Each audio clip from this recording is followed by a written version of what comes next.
Welcome to mega 9 TV. పశ్చిమాసియా ప్రపంచంలోనే అత్యంత సున్నితమైన ప్రాంతం.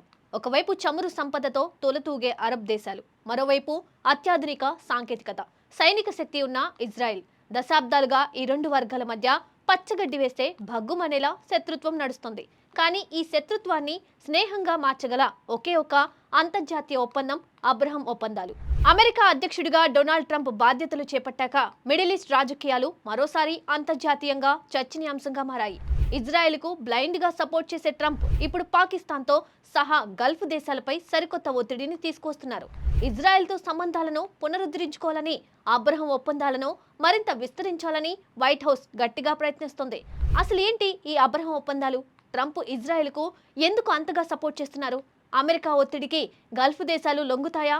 పాకిస్తాన్ పరిస్థితి ఏంటి? ఈ ఒప్పందాల వెనుక ట్రంప్ ప్లాన్ ఏంటి?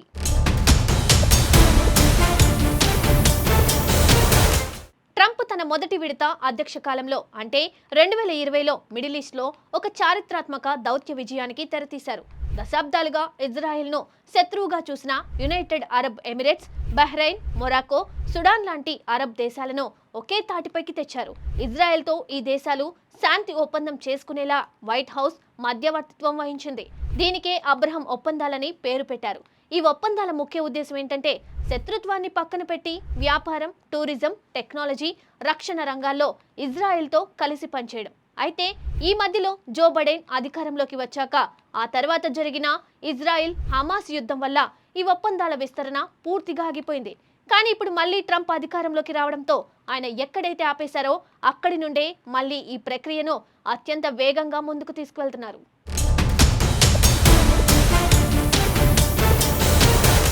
ప్రస్తుతానికి ట్రంప్ ముందున్న అతిపెద్ద టార్గెట్ ఏంటంటే సౌదీ అరేబియాను ఈ అబ్రహం ఒప్పందాల్లోకి తీసుకురావడం. ఎందుకంటే ముస్లిం ప్రపంచంలో, ముఖ్యంగా గల్ఫ్ దేశాలలో సౌదీ అరేబియాకు ఒక ప్రత్యేకమైన స్థానం పట్టు ఉంది. సౌదీ గనుక ఇజ్రాయెల్తో అధికారికంగా చేతులు కలిపితే ఇక మిగిలిన అరబ్ దేశాలన్నీ దాన్ని ఫాలో అవుతాయి.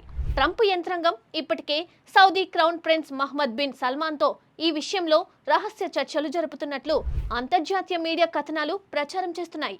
అయితే సౌదీ అరేబియా ఒక కండిషన్ పెడుతుంది. పాలస్తీనాకు స్వతంత్ర దేశ హోదా ఇవ్వాలని, అక్కడ శాంతి నెలకొంటేనే తాము ఇజ్రాయెల్ను గుర్తిస్తామని చెబుతోంది. కానీ ట్రంప్ మాత్రం ఎలాంటి కండిషన్లు లేకుండానే ఇజ్రాయెల్తో దోస్తీ చేయాలని గల్ఫ్ దేశాలపై ఒత్తిడి పెంచుతున్నారు.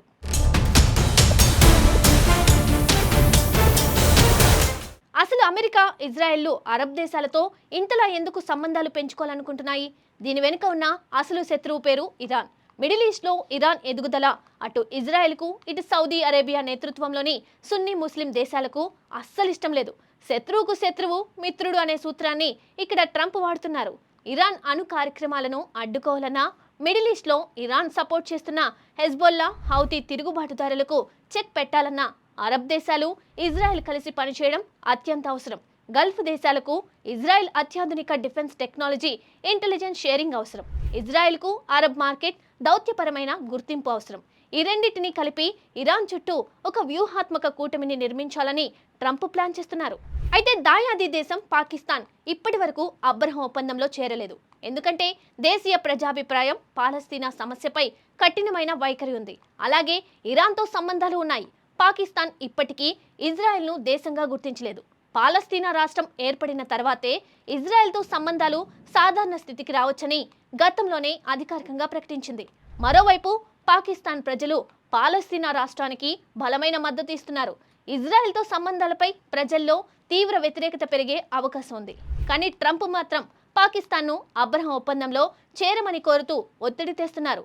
పాక్ ప్రధాని షరీఫ్పై పెద్ద పిడుగు పడినట్లయింది.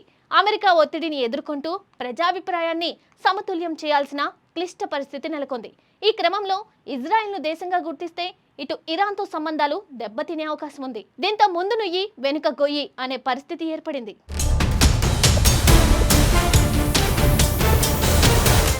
ఈ ఒప్పందాలు కేవలం రక్షణ రంగానికే పరిమితం కాలేదు. దీని వెనుక భారీ ఆర్థిక ప్రయోజనాలు కూడా ఉన్నాయి. గల్ఫ్ దేశాల దగ్గర అపారమైన చమురు సంపద, వేల కోట్ల డాలర్ల సావరిన్ వెల్త్ ఫండ్స్ ఉన్నాయి. మరోవైపు ఇజ్రాయెల్ దగ్గర world class technology, agritech, cyber security సంస్థలు ఉన్నాయి. ఈ రెండు కలిస్తే మిడిల్ ఈస్ట్ రూపురేఖలే మారిపోతాయి. అమెరికాకు ఉన్న లాభం ఏంటంటే ఈ ప్రాంతంలో శాంతి ఉంటే గ్లోబల్ ఆయిల్ సప్లైకి ఎలాంటి ఆటంకం ఉండదు. చైనా ఇక్కడ అడుగు పెట్టకుండా అడ్డుకోవచ్చు. అందుకే ట్రంప్ తన విదేశాంగ విధానంలో ఈ అబ్రహం ఒప్పందాల విస్తరణకు అత్యంత ప్రాధాన్యత ఇస్తున్నారు.